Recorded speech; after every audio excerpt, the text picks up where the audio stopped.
Previously on Nerd Punches Nerd. That is a great way. That's what I'm saying. It's kind of brilliant, like to keep people like glued in, like Captain Marvel, not yet, and then we'll see, Captain Marvel do that, maybe whatever Captain Marvel can do, and then we'll be right back into Infinity War. Yeah. So. All right. It's just gonna be hard to resist the temptation not to watch any trailers for Infinity War Part 2. Right. Or whatever they call it.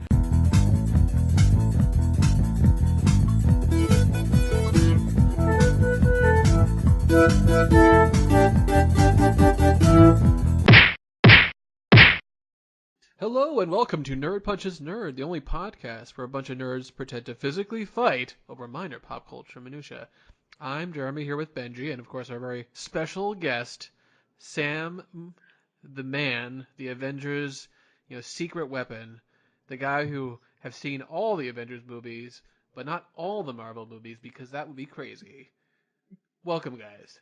Thank you. Sam, what a surprise. A pleasant surprise, though. Yeah. Once again, thanks for having me on your podcast. Yeah, no problem extending the invite. I mean, it's been a while, but I'm happy to have you again. You're one of our audience's favorite guests. I'm just gonna put it out there. Yeah, that's right. I hope so. No pressure, Sam. It's true. I have not seen all of the MCU, but I've seen most of them. I don't know, Jeremy, you've probably seen them all, except for the Hulk. The Incredible Hulk movie, which was the second one that came out. So in that point, I didn't really feel like I have to watch them. I actually did see about 30 seconds of that movie. So wait, are you talking about is it the Norton one or the Ang Lee one? I'm talking about the Norton one. I saw the Ang Lee one. Yeah, that doesn't really count, but yeah, I liked it, but we all know that I like that movie, and I'm the only one in the world who liked it. I understand, but cool. It doesn't you exist. And me, Benji, we're like the only people in the world. Yeah, who like I thought it was pretty cool. Your weirdness about these movies aside, I didn't see it, first of all, so I can't really have an opinion. Let's be fair. You and I are the only two people on Earth, I guess, who like Mother. There are other people. So. There are some critics who like it, but it's just not in the Marvel Cinematic Universe, so you can like it and seen it, but it doesn't count.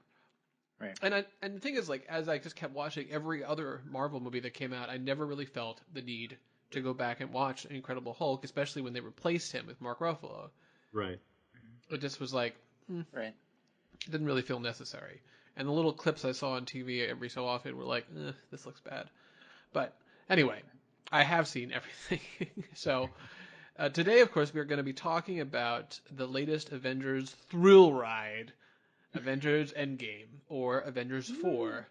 What is it? Forgers. Avengers 4 Quattro. Yeah. So we've had a little tradition to try to speak about these different Avengers movies as they come out, as the last one and now this new one. So it sort of feels like a way of just sort of wrapping things up, just the way that the cinematic universe is also wrapping things up. Now, just a warning for anyone who is listening, this is a spoiler-heavy review. So we are going to be the whole thing is we can't go 2 sentences without a new spoiler. That's correct. So, yeah. By law, it's mandatory. Yeah. New right. regulations. Yeah. So this is so if you don't want to hear spoilers, then you gotta stop listening, or just keep listening and just punish yourself. Really, it's fine. The spoiler-free podcast ends literally right now. That's right. So because anyway, Thanos dies at the end. Yeah. To start things off, we're going to talk about how time travel is used in the movie by playing a little game. Now, for a long time, time travel was there was a rumor, people talked about it. We even thought maybe they'll do something with time travel when we talked about Infinity War, although we didn't know how it was going to be used. But what we're going to do is go around the room and say, all right, let's say Paul Rudd came to you with a very, very specific time machine. And not Ant-Man, Paul Rudd. We're being very specific here. Yeah, we're talking about the real world here, Benj. Catch up, all right? Yeah. Oh, sorry. It's like, this time machine can take you back, and you can change one Marvel Cinematic Universe movie. But just one, and that's it. That's the only thing you can do with the time machine. Otherwise, you'll be thrown back, and nothing will change. So you can do nothing, or you can change one Marvel movie, good or bad, in whatever way you want. How would you change it? All right. So let's start things off by Mr. Hulk lover himself, Mr. Benji. What would you say? All right. Well, definitely the movie I would change would be Ultron. Okay. Um, I was kind of bummed about it. Not like it had. I mean, the previews were pretty cool, and it looked like it might have been cool. And and also with it being, I guess, Joss Whedon's final Marvel movie, kind of officially, I was hoping it would be, a little more tightly put together. Obviously, I don't totally blame him, and I know and I think we've talked about this. There were other factors that, I guess, it just didn't really come together totally well. But I was I was pretty disappointed by a good amount of it. So, you're saying what I would have changed in it? I mean, Yeah. um, it was just pretty scattered. I felt like so um, I mean, I guess whatever. I guess I guess I would have liked more like Ultron backstory. I don't know. Like I felt like, I mean, this is more from just like a writing angle of things, but I felt like Ultron as like a villain. Like I didn't really feel the threat of Ultron. So I mean, it was a cool idea. It was just like there was, I don't know. I would have made him, I guess, more menacing. Raise the stakes, that whole thing. Okay. If that makes sense. Yeah. All right. And Sam? So, before I give my answer, I just have to say that this is the first time on this podcast that I've actually lost this game. Because Benji's answer is better than mine. Ooh. Yeah, that's right, Sam. I really regret Sam. not choosing Ultron. That's the best choice. But the movie that I chose, to use my time machine to go back and change, would be Captain America: The First Avenger. Oh, okay. I feel like Captain America was a solid movie, but could have been a great movie. I actually just rewatched it recently, and what I would change about it, I mean, like, the thing is that, like, that movie, it just feels a little bit flat overall, emotionally speaking. Like, a lot of the scenes that are supposed to be establishing, how heroic Steve Rogers is, and and whatever, like they don't quite work. Like, the romance with Agent Carter doesn't quite land. The ending of the movie makes no sense. Anyone who's seen that how it should have ended for Captain America knows that it's like the ending is like, it's so arbitrary. But Well, it's not arbitrary. It's because they needed to, bring him into the future. Well, that's what I'm saying. Like, they needed to find a way to, like, freeze him for 70 years, and the way they came up with just wasn't very smart. Okay. So those are some things I would change. Also, like, I mean, I liked Hugo Weaving's performance as the Red Skull, but the character just doesn't really make sense either. You didn't like It's his just kind line of when he says the ring must be destroyed, Mr. Rogers. Yeah, that's what he said. Yeah. Except he actually Rogers. said Genius, Benji. he said the Tesseract must be destroyed, Yes. Mr. Rogers. Come on. I mean, this is where in Mr. Rogers' neighborhood, it was all about this. Yes. Mr. Rogers did win the Ultimate Showdown of Ultimate Destiny, if you guys remember that. I do, actually. That is true. Yes. Yeah. Good point. So, I mean, there we go. Wow, that's a nice little deep pull there. Yeah. Okay. Well, interesting choices, Sam. I don't really agree with the flat or romance part of it. I do think what, for me, doesn't work as well is a lot of the stuff with the Red Skull. I feel like I've rewatched many parts of the movie, but I always skip those parts. Yeah, I just think, I mean, I would still keep Hugo Weaving, but I would just rewrite the character entirely. Okay. All right, well, so for me, I had a lot of choices because there's a lot of movies I think need like adjustment. But here's what I would pick. Thor 2 was originally supposed to be directed by Patty Jenkins. until they had creative differences. Mm. Probably partially because of Ike Perlmutter, because he doesn't like women's. So I don't know who any of these people are that you're talking about. Wait, hold on. Patty Jenkins was the person who subsequently directed Wonder Woman. That's correct. Yes. Okay. Because Natalie Portman kind of played hardball. She said, "I'll come back to do Thor 2, but I want you to hire a female director." And they said, "Sure." So they signed Patty Jenkins, and Natalie Portman signed on. Then they fired Patty Jenkins for creative differences, which is a very catch-all term. But by that point, she was already filming the movie, so it was like she couldn't really back out. And they brought on Alan Taylor, who was a decent Game of Thrones and TV director. Right.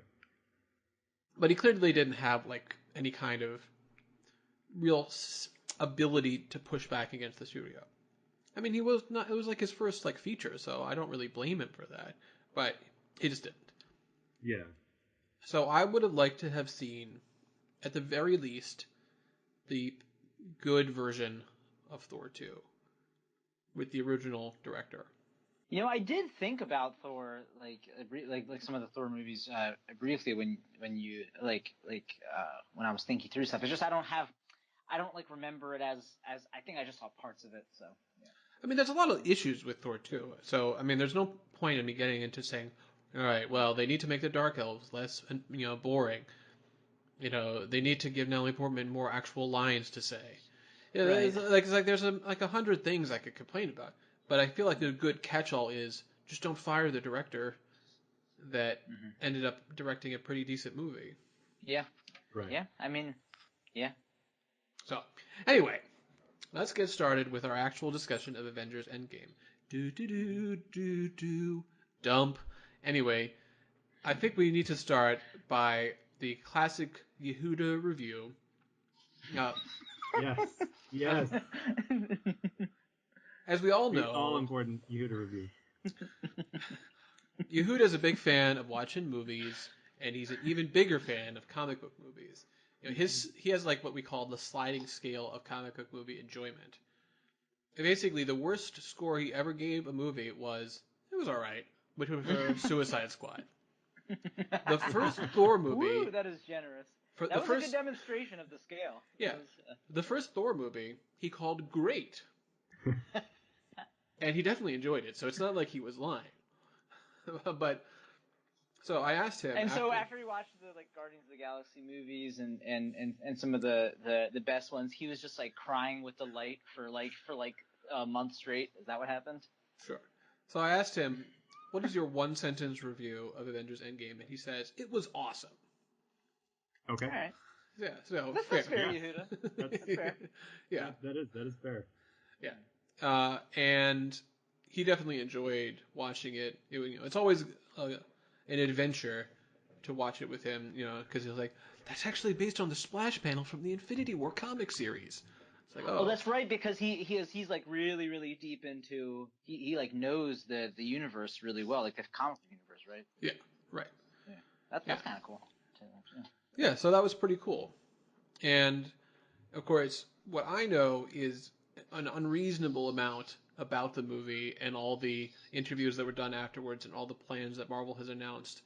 So I can help supplement the material of the people I was watching the movie with, because I know so much of this nonsense already. Mm-hmm. So just something interesting just to start, just so you guys know the full story. The Disney Plus service has announced a couple TV shows. One of them is Loki. Yes. Nice. Which I have to assume has something to do with him taking the Tesseract and going on adventures. Right. Yeah. That's what I assumed too.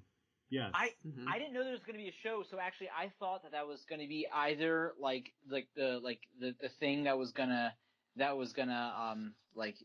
like at the climax of the movie, or that was going to be in the post credits. But I guess it wasn't.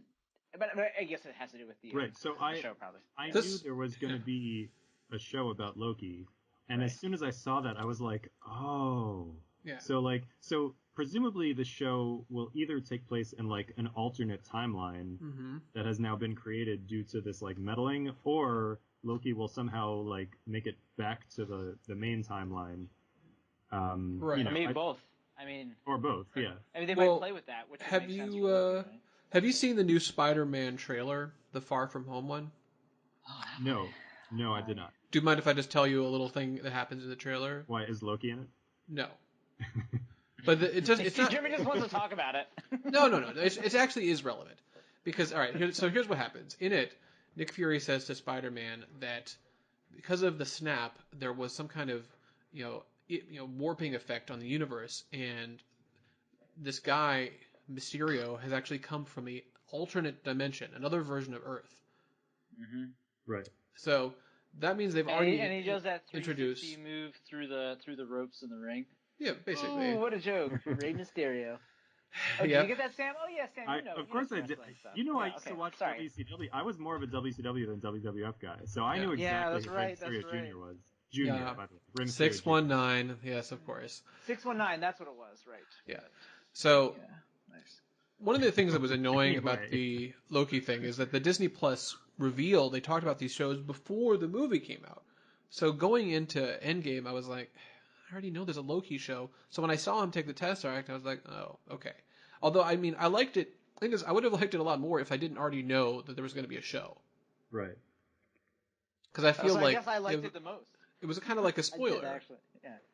Yeah. Similarly, there is another show that was announced, which is the Bucky and Falcon show. Yes. I don't know, some kind of buddy adventure show, maybe a comedy. I don't know. Maybe they're going to get on each other's nerves as they try to fill Captain America's shoes. You get on my nerves. Yeah, it could be a good one. Voice, but... Yeah. There's also going to be some kind of Hawkeye show, whatever that Really? is. Oh, I actually did not hear about the Hawkeye show. I knew about the other ones. Yeah, Hawkeye and Kate Bishop. Like, I guess, teaching, like, a protege. Kate Bishop? He's her protege in the comics. Oh, so she's she's his protege. Wait. She has not been introduced in the... Right. Yes, That's correct. Wait, there's going to be a Hawkeye show? Sorry, I missed that. That's going to be a correct. Hawkeye show? Mm-hmm. And is it Renner doing it? As far as I know. Oh, cool. As far as I know, it's all the same That's actors. Good. That's very surprising. I mean, I feel like Jeremy Renner is like a big enough star that he doesn't need to do this. He probably doesn't. I wouldn't think that he would want to keep doing this forever. TV is a different animal nowadays, and the truth is... It is, and it's also Disney, remember? It is. So actually, they bring out the big buckaroos. There's also a show called WandaVision, which I guess is the Scarlet Witch plus Vision somehow back. Not that we have seen it, so I have no idea how that's going to happen. Listen, these might be really good. I mean, I hope they are. Right. Well, here's something that's interesting about that. Before, the TV and movie departments of Marvel were actually being managed differently. Kevin Feige was not in charge of the TV stuff. So all the Netflix stuff and the Marvel Agents of S.H.I.E.L.D. and all that. All the Netflix stuff and the other TV shows were never really integrated all that well into the main MCU. So these will be. They sort of made half references. Yeah. Like half-hearted references to them, Right, they'll say The Incident or those folks with the capes. That kind of stuff. The big green guy. Yes, exactly. Another good example. Right. So they would say Battle of New York. They would do things like that. But... They did. It's true. Did they even say that? I think... Yeah, I'm pretty sure they did in Netflix. And I'm almost positive they use that phrase, the Battle of New York? I don't think they did. Just say what the happened incident in New York. I just feel like I've heard the incident over and over again. But didn't they in Agents of S.H.I.E.L.D.? I feel like... Oh, that's different. That one they did. the first episode of that. Yeah. Right, well that one at least started by a direct continuation from the movies because it had Agent Coulson. Yeah. So yes, that one I think did. But the Netflix ones didn't. So all these shows are coming on, and so I kind of figured, all right, well, therefore they'll probably get out of this movie alive in some way. Now that wasn't actually true about Vision, but there was the same problem at least like with the Black Widow thing, where they said that supposedly there's going to be a movie because a director and screenwriter and people started getting cast. So I was like, they couldn't kill her off because of that, right? But now it seems like it's going to be some kind of prequel. Didn't announce the Black Widow movie, right? Yes, they didn't technically announce it. However, even though they did announce these other things, but they have not technically announced the movie, even though clearly it's going to happen. Yeah, like I said, because people have been hired to direct and write and star in. Right. So. Yeah, I mean, it might be a prequel. It might not be. I mean, I What guess I've we'll see. heard, the rumor is that it will take place after the first Avengers movie, but otherwise it's not clear when it will take place. Mm-hmm. So, I mean, I do feel like that's when she I mean, I know you're saying about this movie she did, but at the very least, comparatively, like I felt like she shined kind of the most in the first Avengers movie.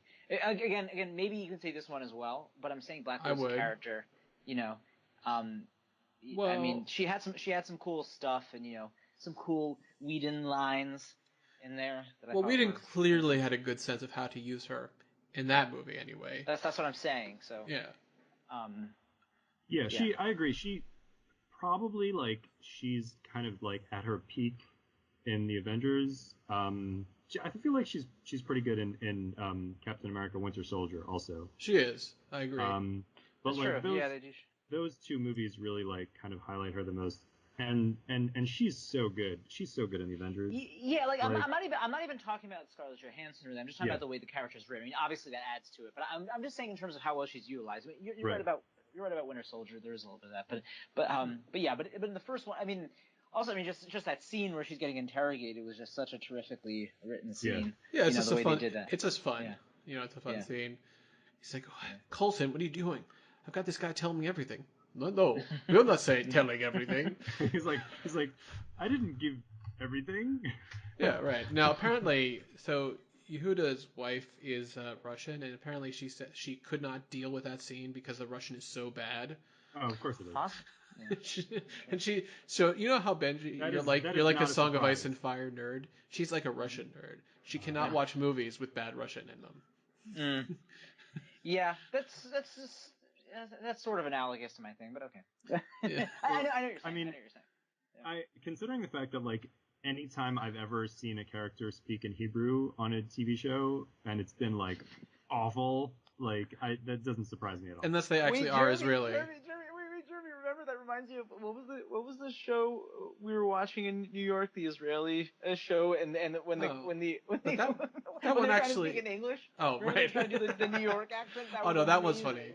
It was this Israeli show called The Baker and the Beauty, and it takes place in Israel. So there's a point where there's supposedly someone, the famous model or heiress, is going to be meeting this famous British actor, and his accent is really bad.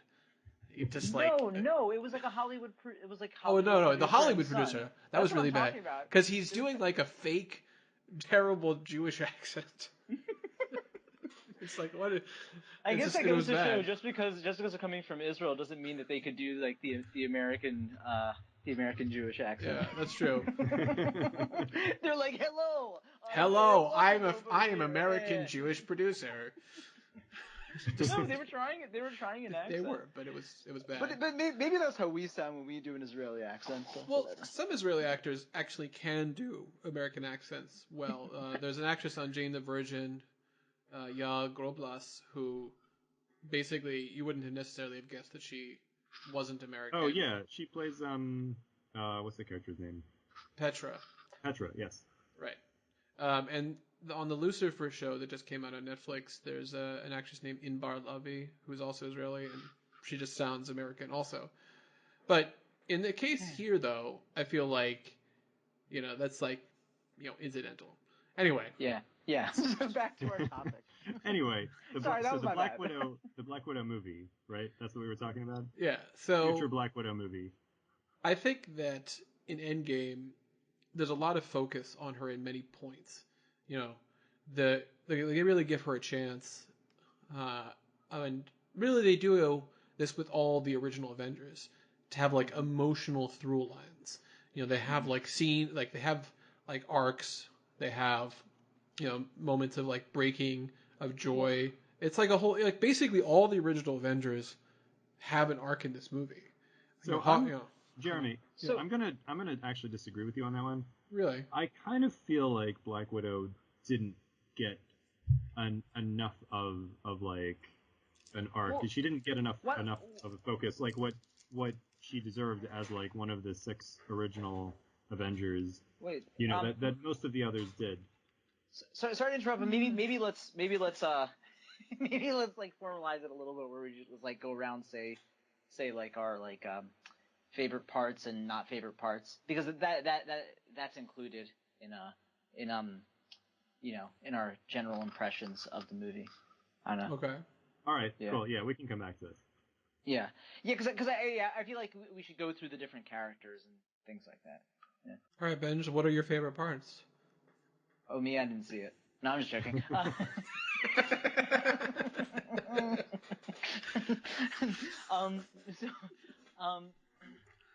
What were my favorite parts? Okay. So number one thing was Thor.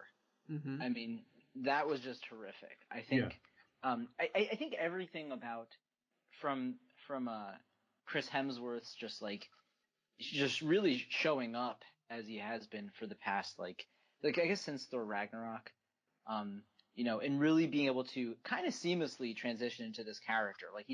It makes sense. Or at least he does it well where just from the acting perspective, I buy it that he's, even though he's been written differently, that he's doing it. It also kind of makes sense narratively because he's sort of been disillusioned in a number of ways. So it kind of makes sense that he kind of has this sense of humor now. That's true. And Thor plays three different parts of himself in this movie. He play at the beginning, he's playing the bulked up guy who is furious at not being able to stop Thanos. Then he's like the traumatized one after. And then when they go back in time, they have the one after the Avengers where he shocks Tony back from his heart attack, and he's like, really didn't think that was going to work. Yeah. No. So that as I say, he's been doing it well. It's been written well, and and I also it's very refreshing to see that. And then this whole thing of him now joining the Asgardians of the Galaxy, that's actually perfect. It's really great. That's such and it's an unexpected thing, but it kind of but it actually also has made sense narratively too. It's not just a total shock. It's and he's because you wouldn't think of him as some space, spaceship guy, which makes it perfect. But also he really pulled off the Lebowski thing really well. I mean, I know some of that had to do with costuming and stuff, but he just it did. He got into it, and so let me ask you something, Benji. Do you think they were intentionally referencing The Big Lebowski? Yes. I don't, because I think the answer is yes. Yeah. So I noticed it right away. Now I don't know if it may have happened maybe when they started doing it and designing how he would look, maybe they didn't first think of that, and then as they started doing it, oh wait, what if we just make this like Lebowski? And so even before Tony Stark said the Lebowski thing, I was like, oh yeah, that's obviously what they're doing here, which is great. And I think they also had a little reference where I don't remember where it was, but they were on top of some cliff somewhere, and I'm pretty sure it was a reference to when they're the funeral scene? It does look a little bit ashes. Right, yeah. Yeah, his outfit and his sunglasses, it did look very similar. You're right. It did. Although one of the weird things about, I mean, this is just true for movies in general, but Jeff Daniels played, the dude, and he was the villain in the first Iron Man movie. Right. So, who plays Lebowski? Jeff Bridges, right? Yeah. No, but who played the dude in the Marvel Cinematic Universe version of The Big Lebowski? Was it Jeff Daniels, and he just happens to weirdly look like this one? Spider-Man. Jeff Bridges, not Jeff Daniels. Yeah, but I think, but it's also it's such a cool sort of I don't want to say intuitive, but it's just because he has the long hair and the beard, that's such a great just transition into making him look like that is just pretty genius, So it's yeah. So I like that, and then I overall I liked the movie, and I thought they wrapped it up well. I mean, as I said about the Russo brothers in general, they're just really, really good at editing. To keep up the pace with all those characters, that's not an easy thing to do, and they somehow, I think, do it. They're not my favorite filmmakers ever, but I do like how all the editing or cutting happens. I mean by editing in terms of knowing where to cut and the story. Mm-hmm. So I mean, I don't know if there was much. I'm trying to think if there was anything that I felt like could have changed. The beginning was really. I thought the thing with Hawkeye they did really well. With him just suddenly losing his family and the and opening scene. yeah, and then Yeah, also the whole thing with Tony Stark and his, and that had a lot to do with I think Robert Downey Jr. But his whole thing and his like family life and his sedentary life and with his kid and all that stuff I thought was really well done. I will say comparatively to and Jeremy, I told you this before, comparatively to Infinity War, ultimately I liked Infinity War better because I guess spoilers, this is past it. I kind of I thought it was just I thought it was pretty cutting edge for them to just like do the whole thing of making Thanos the protagonist and like making it dark like that. I thought it was like a pretty ballsy move. But they couldn't have done it with this movie. They couldn't have they had to wrap it up in this way. They couldn't have just made Thanos win again. That wouldn't have made sense. So I thought this was well done. I mean, overall I liked it. Okay.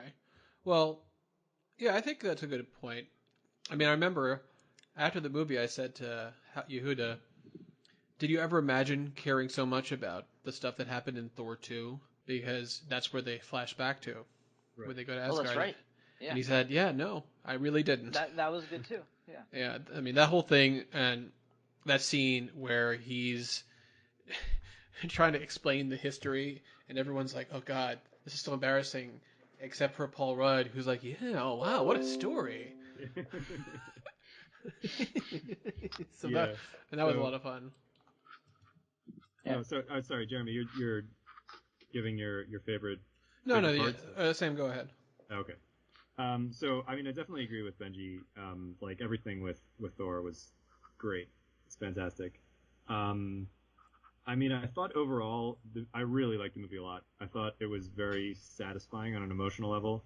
Mm-hmm. I actually thought it was better than Infinity War because Infinity War is while it is like an impressive piece of storytelling, it's mostly just a lot of action.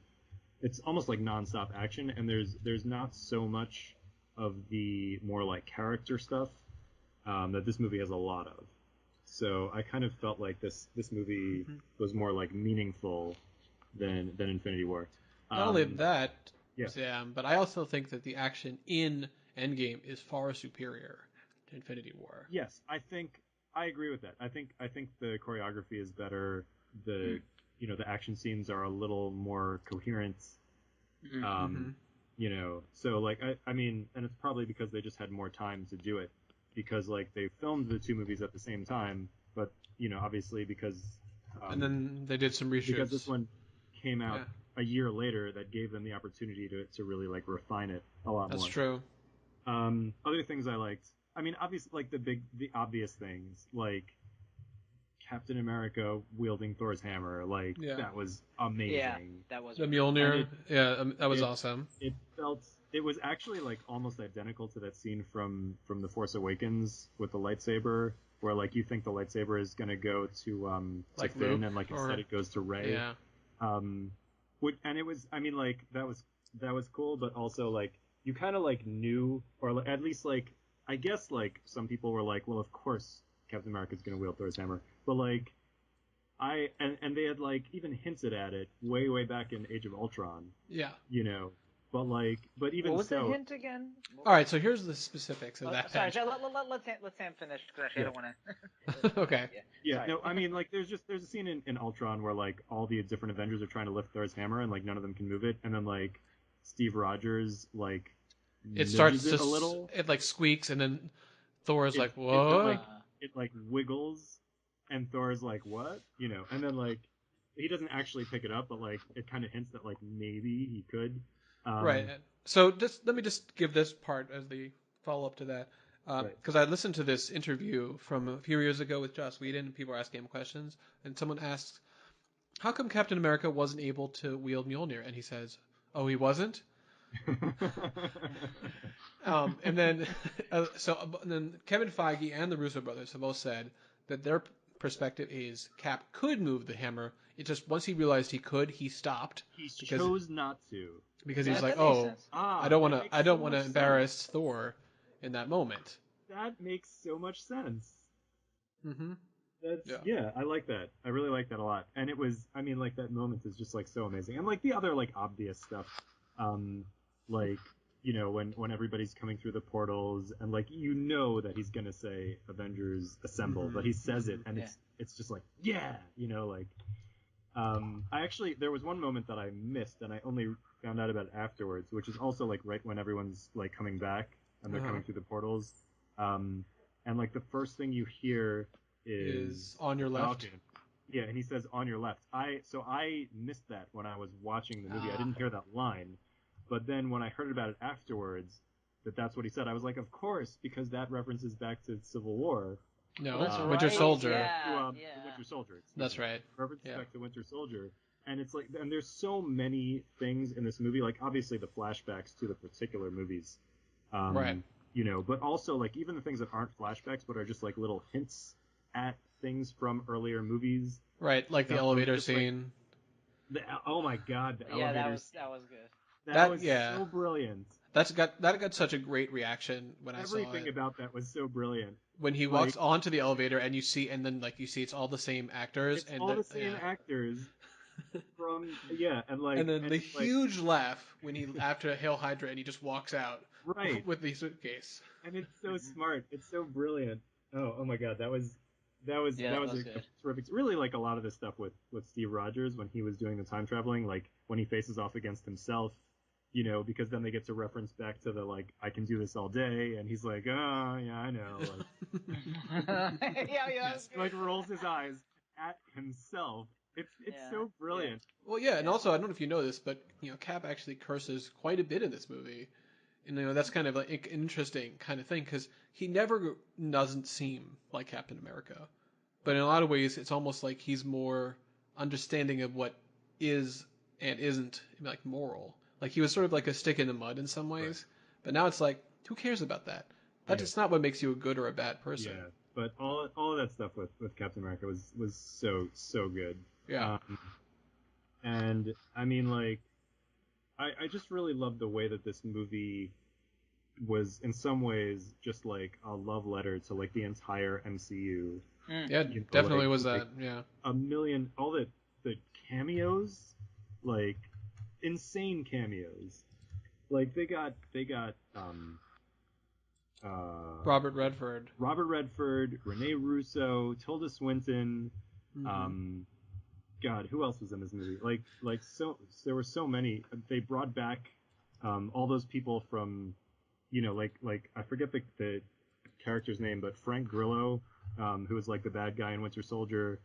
Frank Grillo is actually the actor's name. The actor's name. Runlow is the right Runlow, and they brought back Agent Sitwell. Yep, they did. There was the guy who plays Jarvis in the Agent Carter show. The guy who plays Jarvis in the TV show, who wasn't even in any of the movies. That's right. But they like brought him into this movie. The guy who plays Jarvis in Agent Carter, the TV show. That's right. And the best cameo of all, Howard the Duck. He was there. I missed it the first time, and I heard Do they have the collector? No, well, I don't think so. He doesn't seem like a fighter to me. I was about to say I was glad to see Ronan, but he was in Captain Marvel. That's they right. brought back Jon Favreau as Happy. Yes, they did. They brought back. I mean, like it's crazy. It was crazy how many people they got to like come back and appear in this movie. Natalie Portman technically did not like reshoot any scenes, but I think she did like voice work or something. That's correct. That's what she did. And like it's just like the level of detail and the really like the level of dedication that they had to like trying to just pay off every single little thing from like the whole like past history of the Marvel universe was so beautiful and so satisfying to me, and I really appreciated that. Yeah. Was this Stan Lee's final cameo? As far as we know, that is what Kevin Feige said. All right. I mean that's a good. It's a good one, showing him as the '70s guy. Although I also really love the Spider-Verse one that he did. That was nice. What did he do in that one? Yeah, what was his He cameo? plays kind of like he's like a comic book owner, and he sells Right. Miles the costume, and he Oh, says right. it always fits eventually, and then he points Right. to a sign that says no refunds, Yes. Oh, that was great. which is great. We should do a podcast about that movie. That one's so good. It's an amazing movie. Yeah. I wish that was in the MCU somehow. They incorporated it. But... Yeah. Well, it is the best non-MCU comic book movie other than The Dark Knight. So those are all the Deadpool. things that I liked. There were a few things I didn't like as much about this movie. One of the things was actually what we were talking about a little bit before with Black Widow. I kind of wish that she had. I mean, like, I know she was like prominent and whatever, but like I kind of wish she had like a little bit more to do in this movie than what she had, and that they kind of gave her a journey, like the way that like Captain America and Iron Man, really, and Thor, really got like to be like they got like whole growth stories about their characters that she didn't quite get. That kind of infamous scene at the end with Captain Marvel. Can we talk about Captain Marvel for a second? Okay. She was barely in this movie. Yeah. And like it really felt like her presence was kind of unnecessary. Yeah.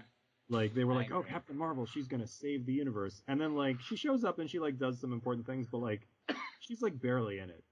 Yeah, I agree with you because I was pretty pumped well, first of all, because that was the whole thing that they were sort of like tipping off at the end of Infinity War that like that Captain Marvel is gonna tip the balance, and I guess she sort of did when she came.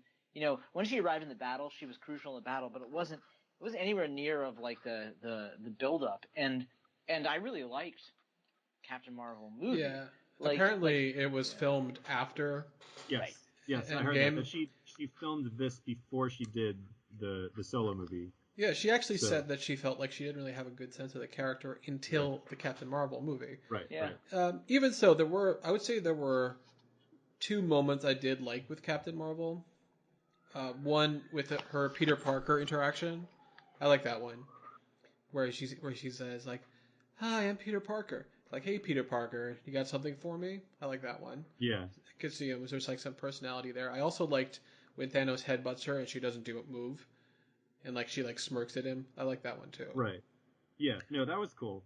But what I wanted to bring up was the one thing that I didn't like was the scene where like Captain Marvel has the Infinity Gauntlet and they're like, "Oh, how are you gonna get it to over there or whatever?"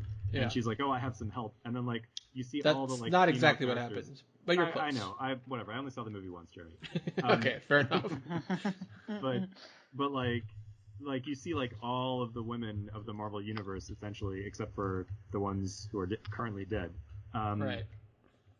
And like it was supposed to be this big moment of like girl power, except I really felt like it wasn't earned because like the female characters to that point had really been kind of sidelined, and like it almost felt like the filmmakers were like bragging like, "Look at all these awesome women that we have in our movie," but you really didn't. Like you really didn't have these people in your movie until just now.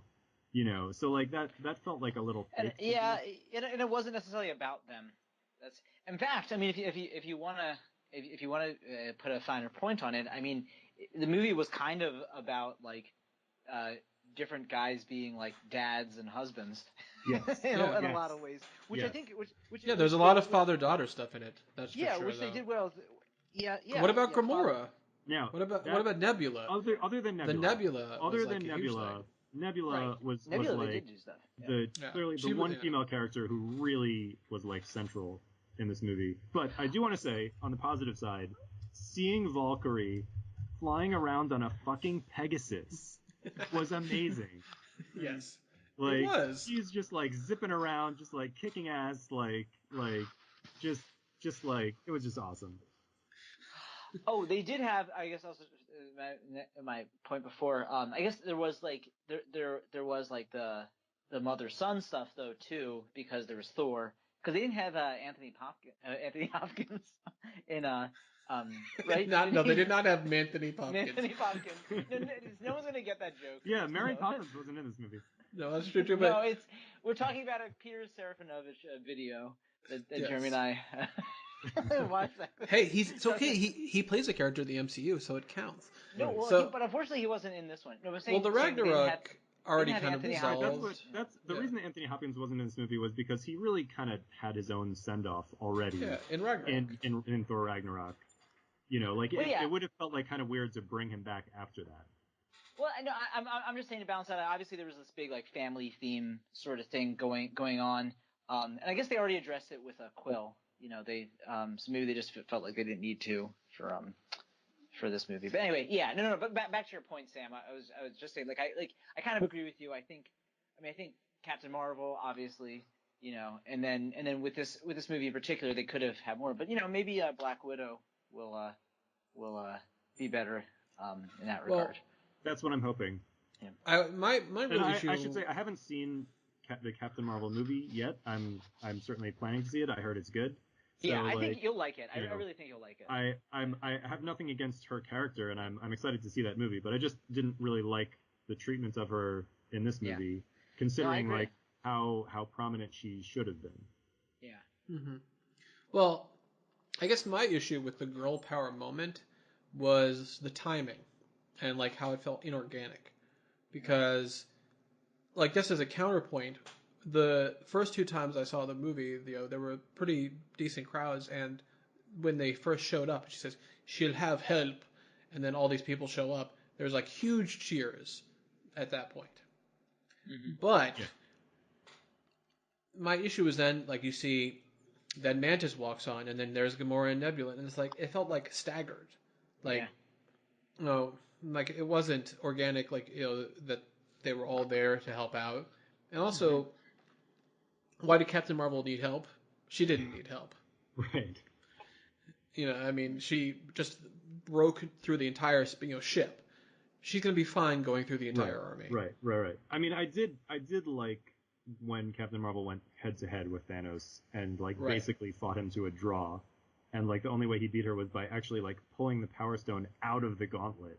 Yeah, that's right. Punch her, which was also like very cool. Like just I don't know. I mean like a lot of that action was like really nicely done and just really good. But I did have those quibbles. Those are my main quibbles, is having to do with like the female characters, I would say. And also one other thing is while I really really enjoyed seeing Professor Hulk, like Bruce Banner as Hulk, and like having like synthesized the two aspects of his persona. And I while I do see that like there is a whole like growth and arc and progression of the Bruce Banner Hulk character from the beginning of the movies, like all throughout, like Sorry, seeing the development of his character throughout the movies was very satisfying. But that being said, in this movie, the sudden like 5-year transition, like from like him being like Banner with like Hulk refusing to come out to all of the sudden we seeing him like just being Hulk was like very sudden, and it felt like a little bit cheap. Like I agree. We should have been able to see a little bit at least of like that process, because like a lot of that's a big change, and the movie just like skips right over it. It just skips to the end. Hard disagree, but I understand. Yeah, I agree with Sam. I would have liked to see. Yeah, I've heard that complaint. That shows us a little bit about like how he got from point A to point B. I don't know. It made sense to me the way it was explained. They built it up I think, well, to your point, Sam. That was like the whole thing. And you're like, okay, well, they didn't. And then that was the thing, that there was like there really wasn't a payoff. That was one thing that was kind of. I mean, like it felt to me like it was left hanging because we didn't get to see where it went. We just saw the end result. I don't know. It feels like you have to figure out where you're going to be spending time in the movie, and I think that trying to do something like that, how would you do it?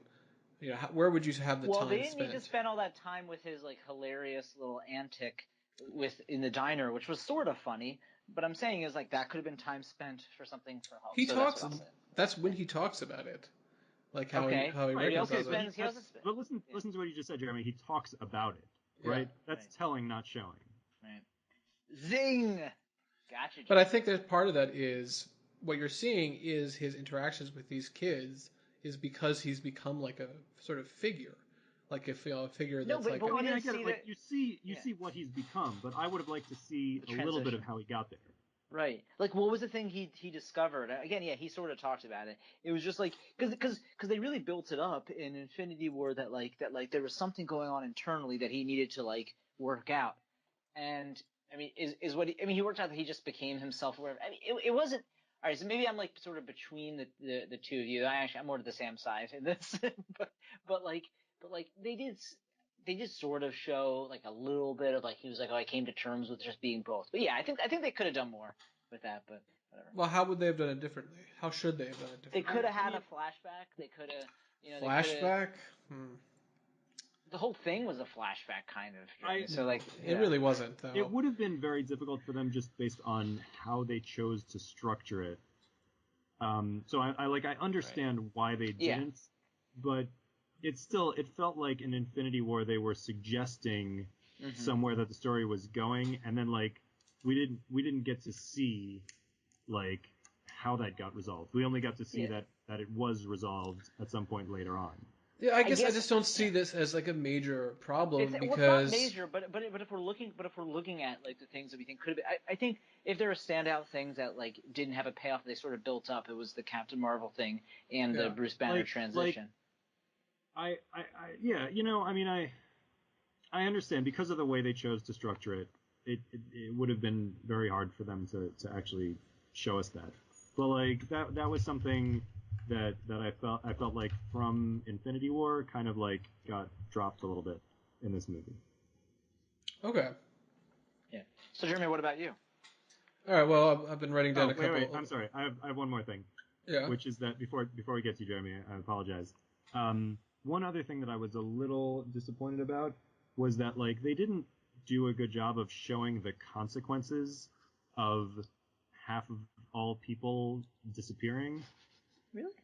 And then when everyone came back, they certainly didn't even like come close to addressing how that would all work with everyone coming back after being gone for 5 years and still being the same age and everybody else being 5 years older and like they definitely would be. It's life for 5 more years and like logistical nightmare for sure. Right. Well, I mean like logistical just in terms of like feeding and clothing them.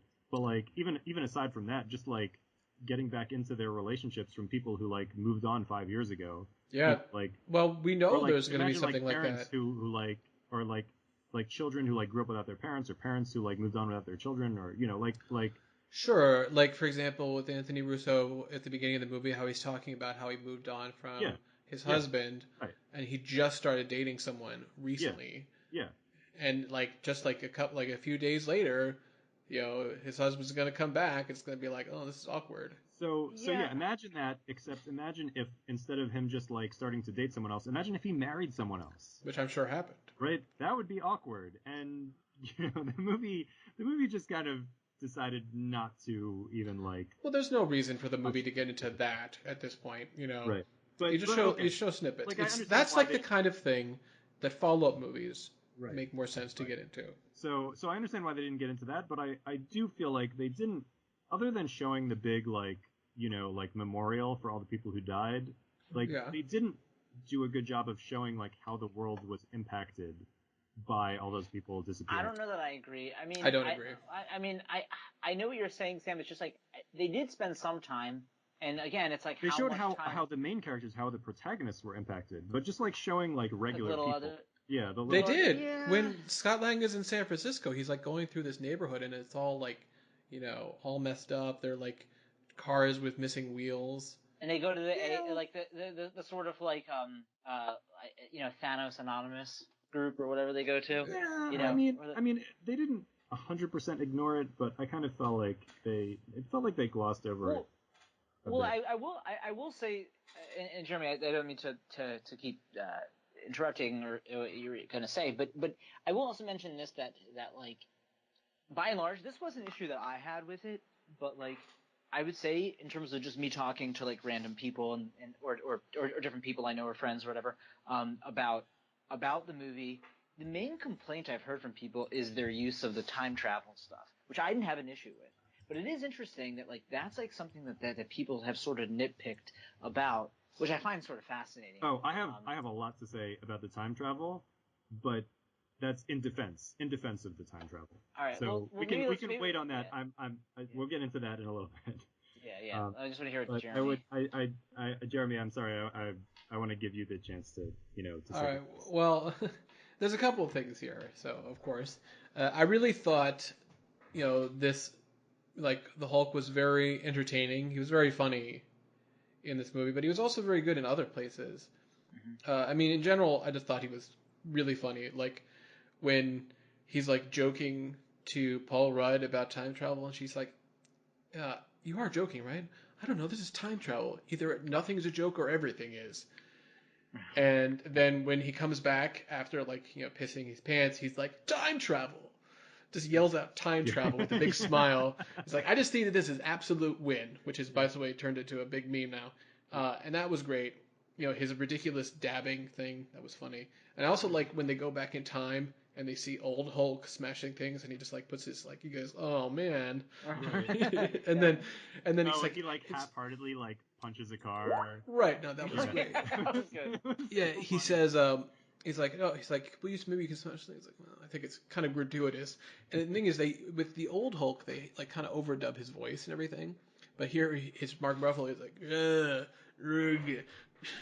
Just like, ugh.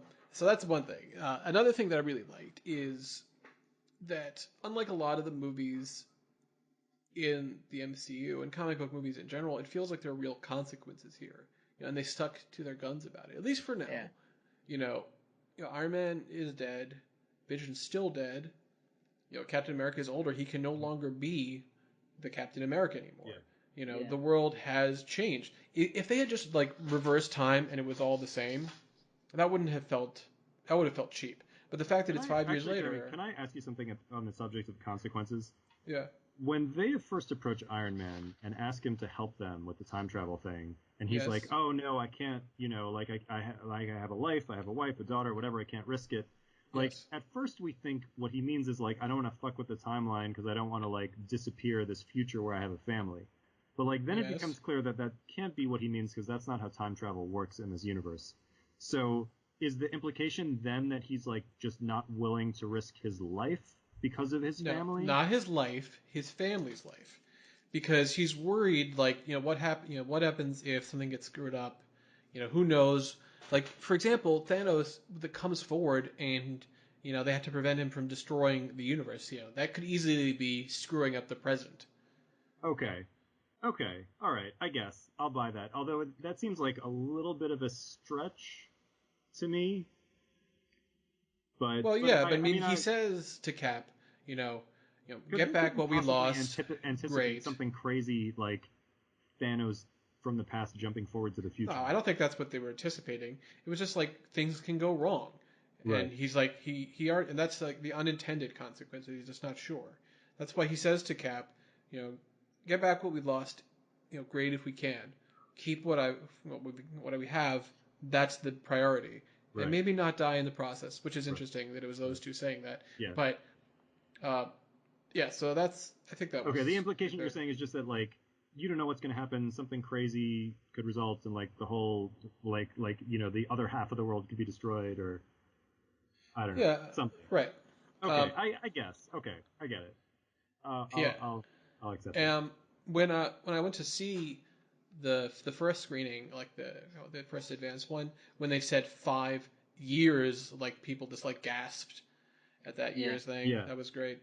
That was good. I like that they did that. Another thing I really liked was, and Yehudah said it was actually based off of the comic shot, is when the entire army shows up, and Thor and Iron Man are like down for the count, and Iron Man with his broken shield stands up against the entire army, and it's a beautiful shot. Yeah. And it's like, wow.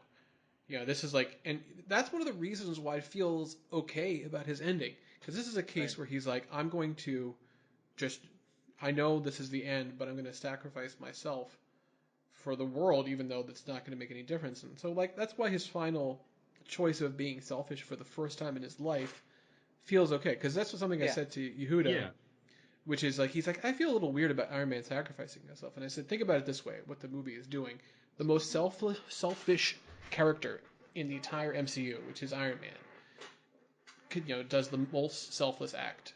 Yeah. And Captain America, the most selfless man, does the selfish thing for the first time in his life. Yeah. Of course, Yeah, he does it.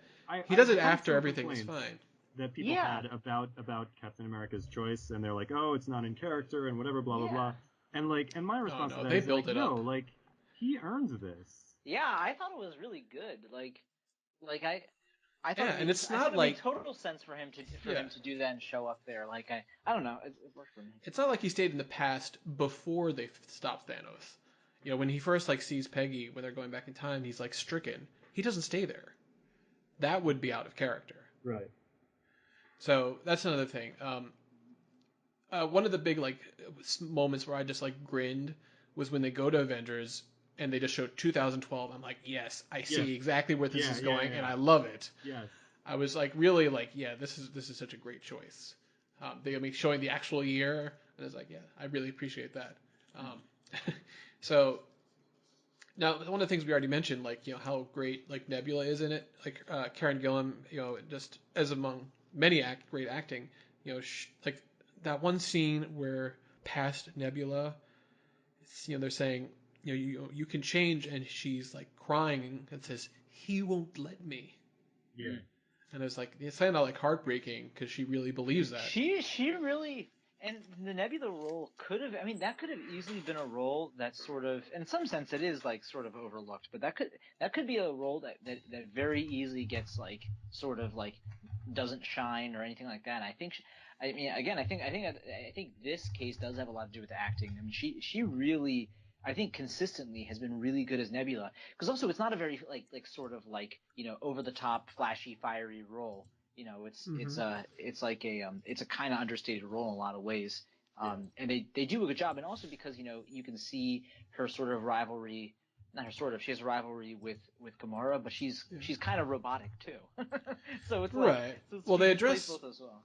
Yeah. both of those things actually, which is kind of great. Where they have both the Gamora thing where they show like where's you now, and they have Gamora save Nebula, reaches out to like lift her up, and she just smacks her hand away, as opposed to future Nebula, who when Right. Gamora reaches out, come on, we can go stop him. She like grabs her arm to be helped up, and it's like that's a really great visual indication of her growth of this character.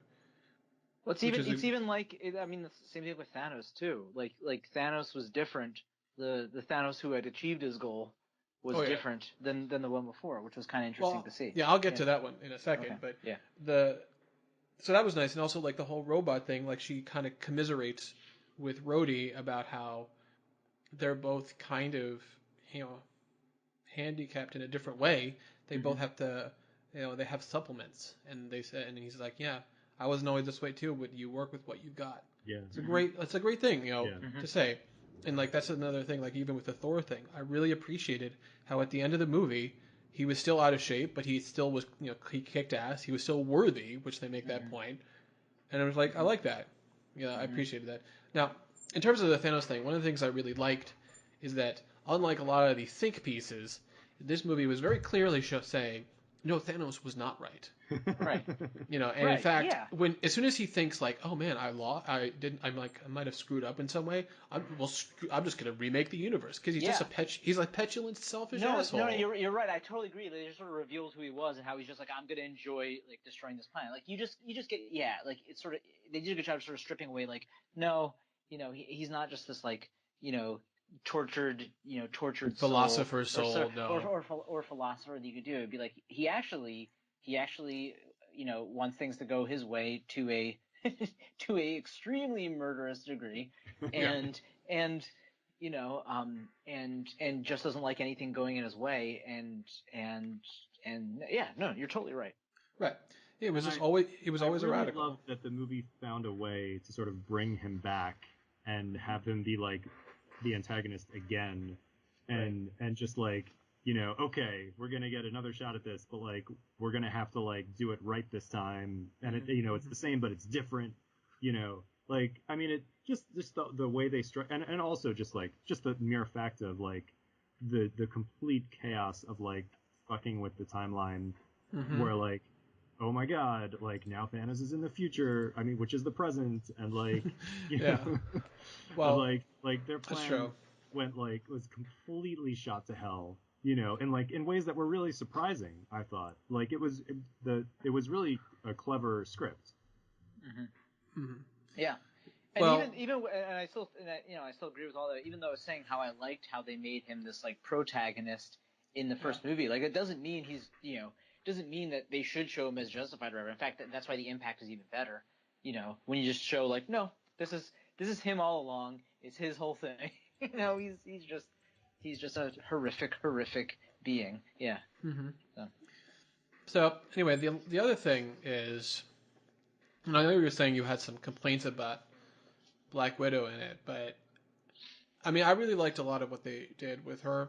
I thought like ScarJo was really phenomenal in this movie. Scarlet. Yeah, like in the beginning, so like when you see her like the original 5 years ago, like she still has like her bleached blonde look, Right. and when you do the 5 year jump, you see that she's got like her roots have started to really come back, and that the blonde is sort of only at the end.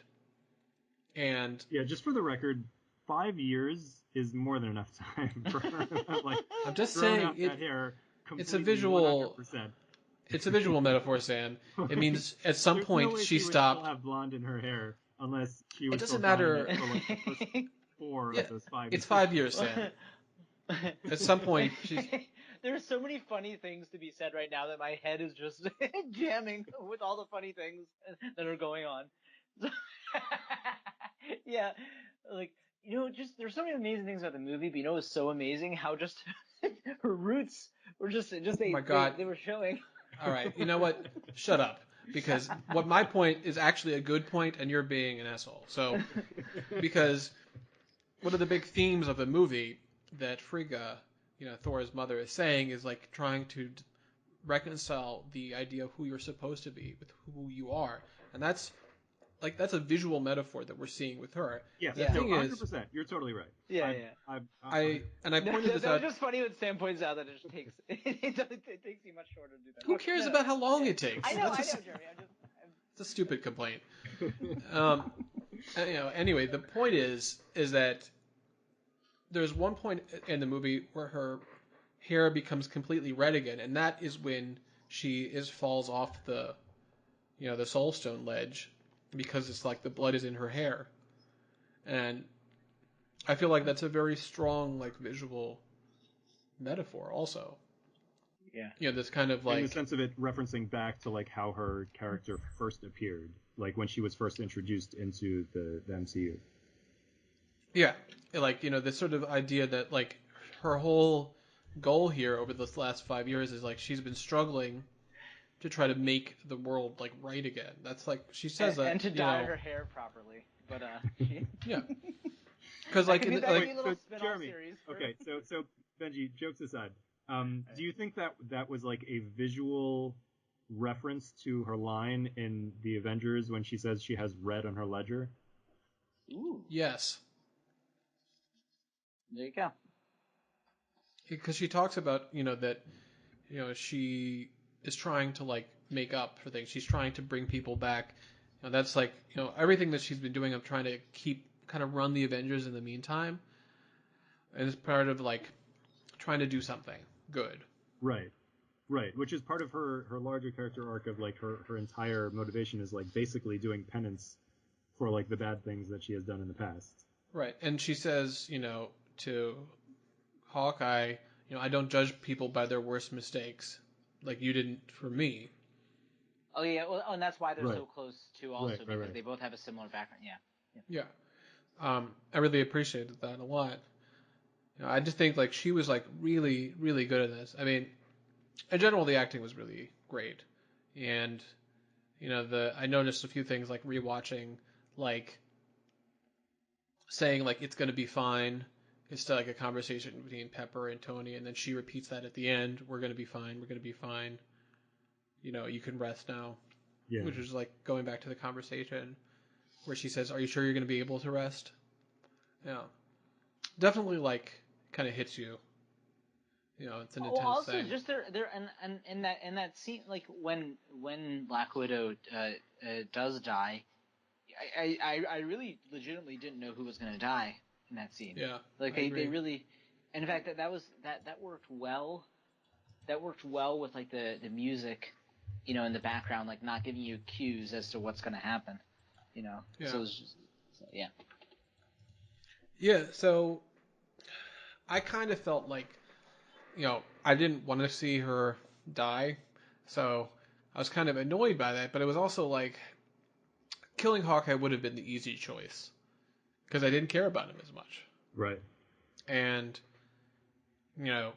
it would have felt like a really simplistic way to deal with it. Like, oh well, he has the family, and now they're going to be like orphaned and everything, and it's like, the problem is that the movie already only had her as a character because that's just how it was. That's how they dealt with it.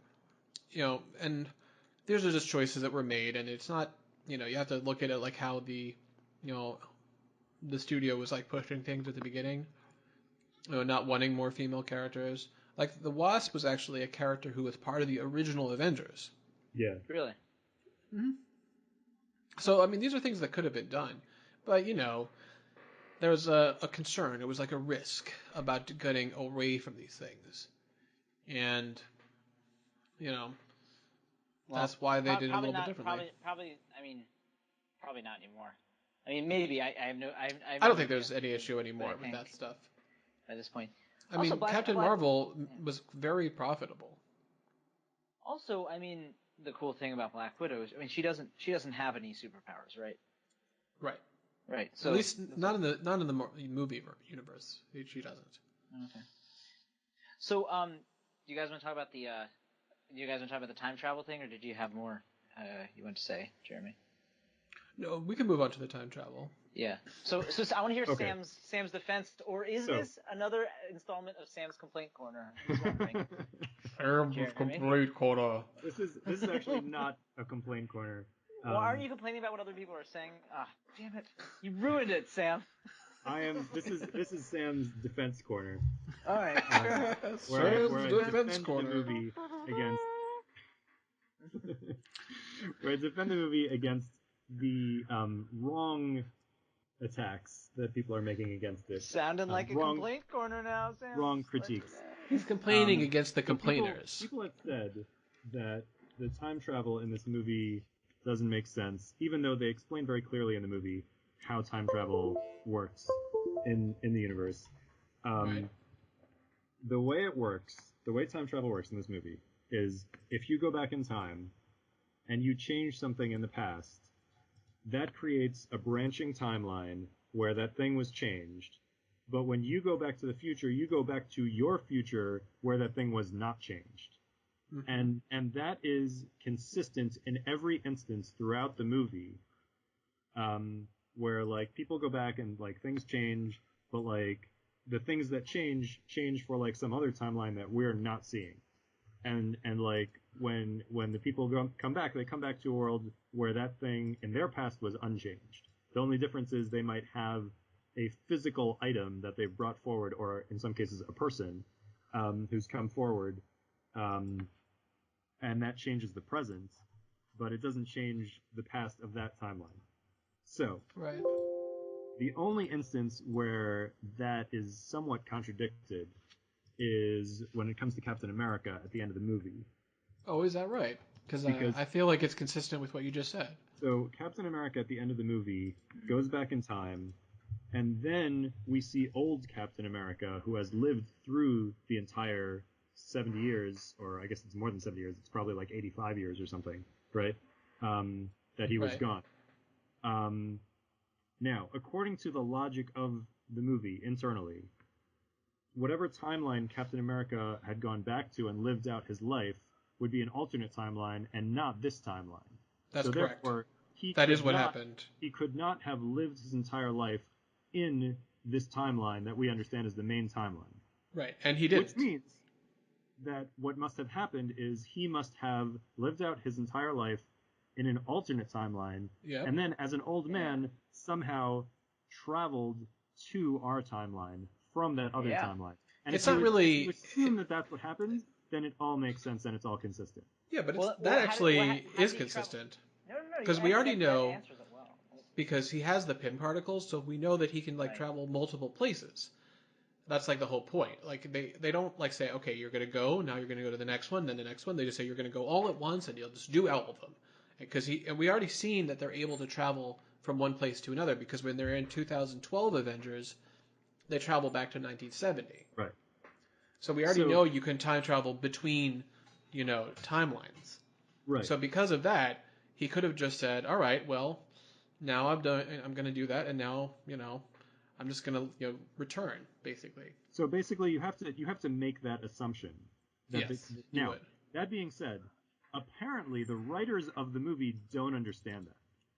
Well, that's because apparently they wrote multiple versions, and there was a little bit of confusion. Because there were some interviews with the writers where the writers were saying like, oh, you see, Captain America did go back in time and he lived out his life and he actually married Peggy Carter, and when she says that she has a husband, she actually is referring to Steve Rogers and blah blah blah.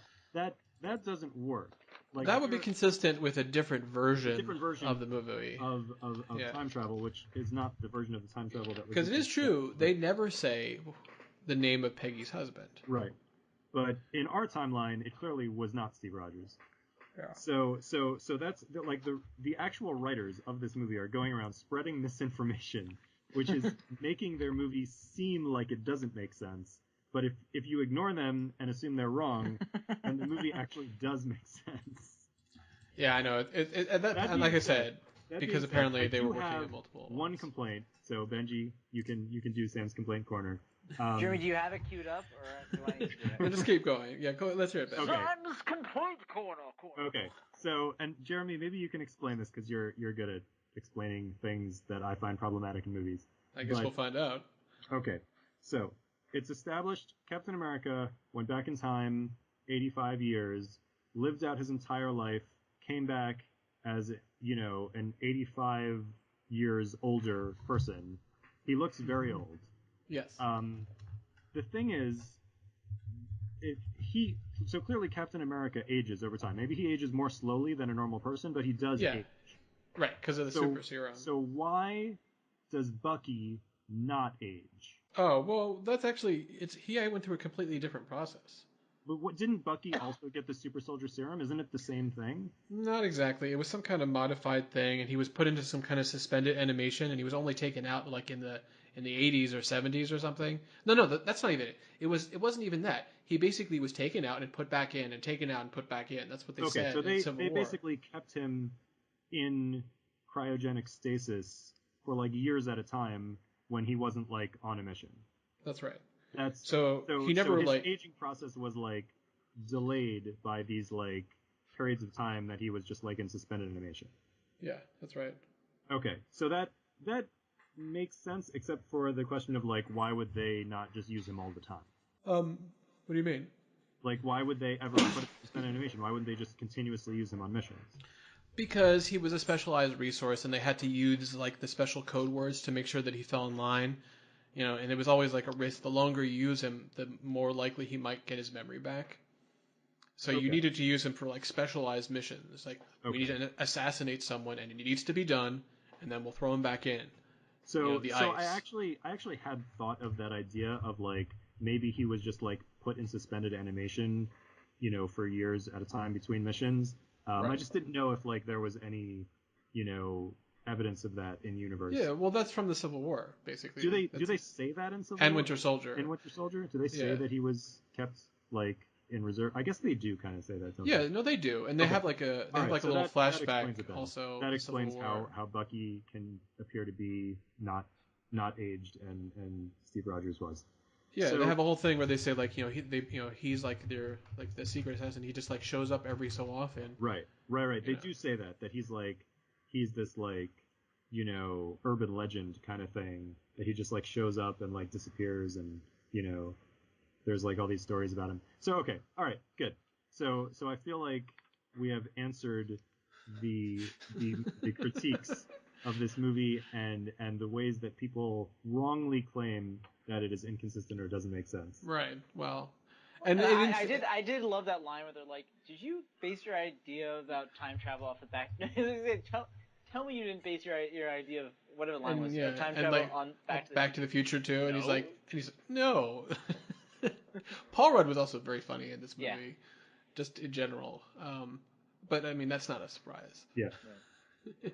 And a good sort of counterpart to Tony Stark too, because they're both like scientists and stuff and have their own sort of like irreverence sort of thing, but in a different way. So yeah, actually, there are a lot of scientists, and they also have Bruce Banner. Anyway, whatever. Yeah, well, that's true. Yeah, Rocket is a different kind of thing, but and the thing is, like, I really feel like the way they paced this stuff was very well done because you have like the funeral scene, which is like a really just like silent thing. One of the things I noticed, I saw a meme about this, like, so you notice that little thing at the end where it says proof that Tony Stark has a heart. Yeah. Which is a callback to the first movie. Yes, to the first. But actually, if you look at the little symbols on it, like the coloring, that looks the same as when they all put their fists in before they go travel through time. It's like the exact same color scheme and like the same number of lines and everything. I was like, oh, I completely missed that, but because I had to see them next to each other to see that. That was pretty cool. But then after that, you had the whole thing where Scarlet Witch says to Clint, like, she knows, they both do. And then it's like, I don't know who the other person is. Is it Gamora, the other Soul Stone, or is it Vision? I still don't know the answer to that. But I have to assume that they'll reveal it later. I guessed that she was referring to Vision because, like, she doesn't have any particular connection to Gamora. Neither of them do have any connection to Gamora. But like, I assume she was referring to Vision as, like, the other member of the Avengers that they were both close to who was lost.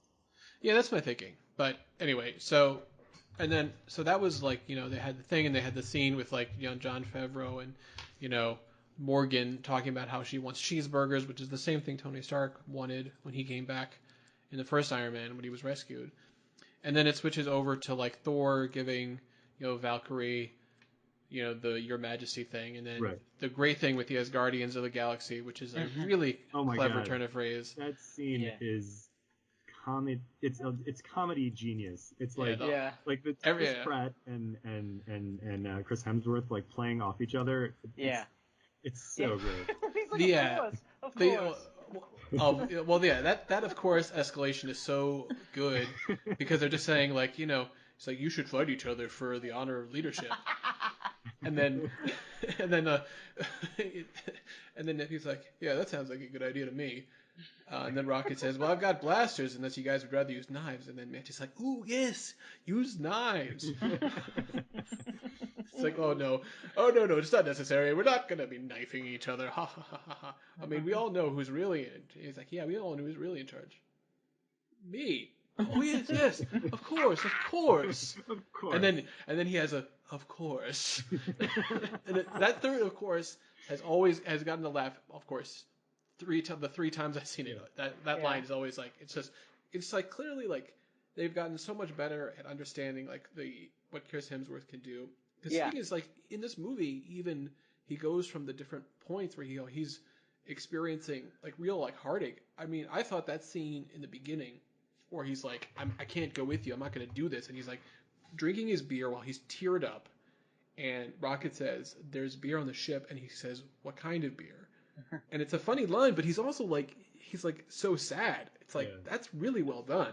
Yeah. I'm very impressed by that. Yeah. Well, and also like think of also, as I mentioned before, think of how how impressive that is of what they did with his character, because you would never expect seeing someone like Thor at the beginning that he would ever get on the Guardians of the Galaxy ship, but also for it to still be kind of logically consistent, or just like it does make sense with what they've done. Like I think it's just really really impressive. But was that in the comics at all, or is that an MCU exclusive? No. That's good. No, this is a new thing. That's great. That's awesome. It really makes sense. I mean, that was one of the great things in Infinity War, how it seems like, wow, this is like the perfect, he's fitting in perfectly. And like the whole thing, like he has this conversation with like Rocket. He's like, so Rabbit, you're clearly the captain here. Yes, you're very perceptive. Yeah. Yeah, I mean, that's one of the things that I like, that they kept that going, and Thor and the rabbit still had that connection, and like when Rocket is running away from the other Asgardians, they're like, "Stop that rabbit!" I mean, that was just really good. The whole, I mean, it's that's one thing I really like about that. But I think we should start, wrapping it up. We've been Yeah, what's chatting what's about gonna be this. maybe we should Yeah. talk about the. Oh, sorry. Were you gonna say something? Wait, what's that, Bench? Well, no, I was saying maybe we should talk about it. I mean, I think it's like a good note to just like sort of like think about like so what are some of the future MCU stuff? We already talked about the shows, but like I'm Yeah. guessing Guardians of the Galaxy 3 will be a thing, and It is a thing. And Thor will be in it, which is awesome. I hope so. I'm looking forward to Black Panther too. Presumably, Thor will be in the third Guardians movie. I mean, based on the ending of this movie. You would think so, yeah. Right. Yeah. I mean, James Gunn is supposed to, has the script already written. Okay. And he's supposed to direct it, so because he was rehired by Disney, so. Right. Mm-hmm. And he did the second Suicide Squad too, right? Yeah, well, that's why they're delaying the yeah. Guardians movie because he's already committed to Suicide Squad. Yeah. So yeah, I know non-MCU conversation, but no, but what's so besides these shows, so we have Guardians of the Galaxy 3, we have Black Panther 2, right? I mean, did we have any details about that? It's just that they'll do it at some point. Yeah. They've also mentioned that they're going to be, of course, Doctor Strange sequel at some point too. Okay. Yeah. But that's a question I have. What's that? Now that the Infinity Stones are destroyed, how is Doctor Strange supposed to keep Dormammu from taking over the universe? It's a good question, and I don't know the answer to that. But I mean, it's the perfect thing to bring up in a sequel with like Chiwetel Ejiofor coming back. I mean, he's actually playing Scar in the new Lion King movie. Really? Yeah, it's great. It's another British, actor who plays evil guys, right. just like Jeremy Irons. Right. It's a good choice. Yeah. Chiwetel Ejiofor is. Yeah. We know that there is a movie called Shang-Chi, which is based on a martial arts character that's coming out, which is directed by Chloe Zhao. She did a movie last year that was actually pretty good called The Rider. It was a very American movie. It was like kind of surprisingly good for that, like how well she could get into it, considering she's Chinese. I mean, like born and raised in China, So it was just kind of like she had a really good sense of it. So is this them trying to like make up for like the utter failure that was Iron Fist? Yeah, I think it is, and of course, one of the problems with doing Shang-Chi is like, why does your first Asian character movie have to be a martial arts one?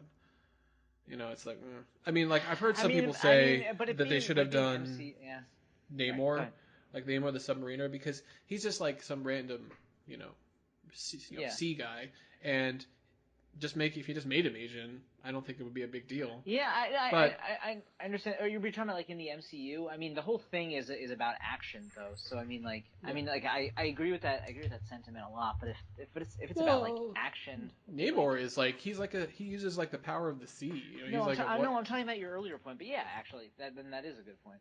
So. Anyway, so there's also another one coming out called The Eternals. The Eternals was actually written partially by Neil Gaiman. At least and Jack Kirby. They wrote versions, and the only thing we know is that Angelina Jolie is in it playing some character, and so is Kumail Nanjiani. That is all we know. I did hear about that.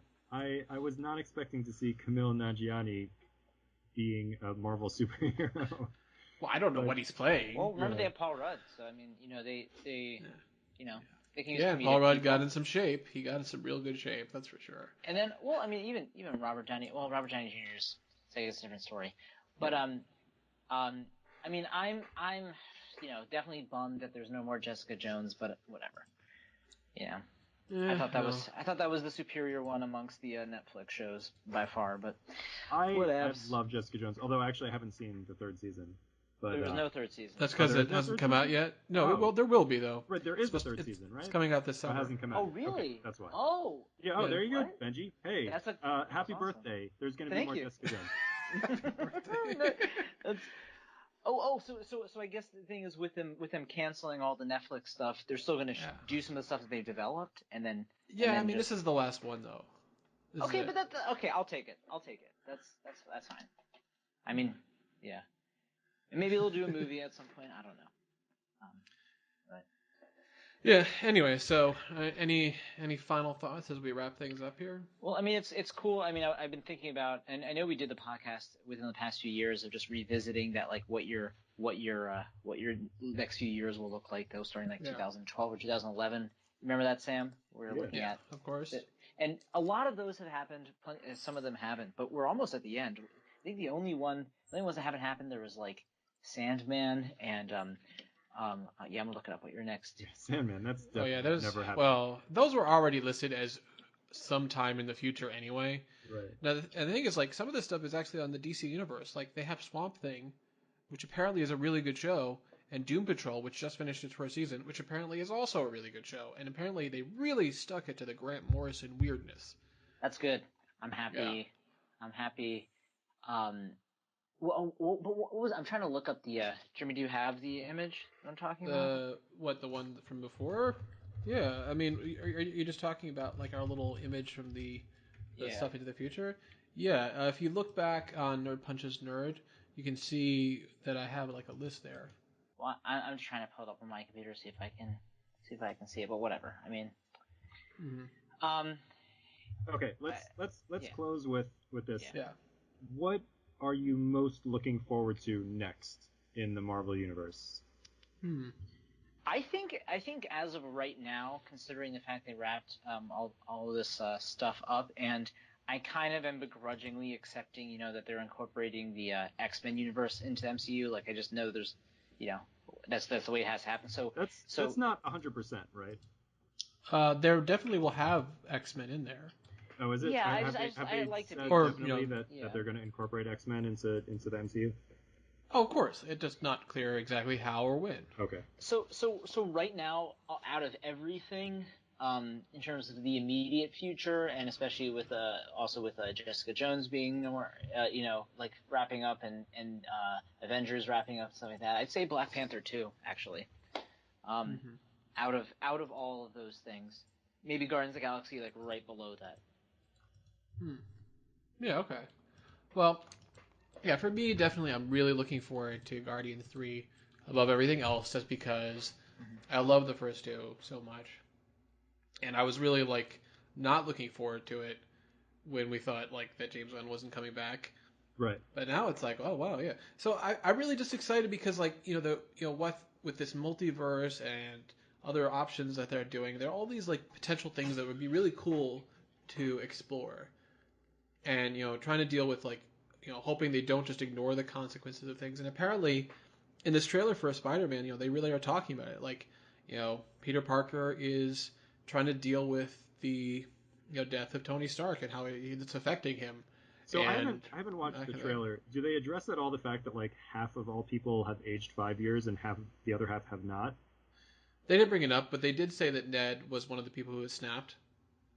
Right. Well, we know that because like we see Ned and Peter like meet each other again and hug, and they're the same age. No, it's not in the trailer, but maybe it'll be in the movie. No, I'm saying that happens in Endgame. No, I'm saying you asked, are they going to address the 5-year thing? Right. And I'm saying I don't know. Yeah. Okay. So. All right. Yeah. So I mean, obviously, like you guys, I'm looking forward to Guardians 3, but I think the thing that I am most looking forward to is actually Black Widow. Yeah, that's a good one too. Yeah.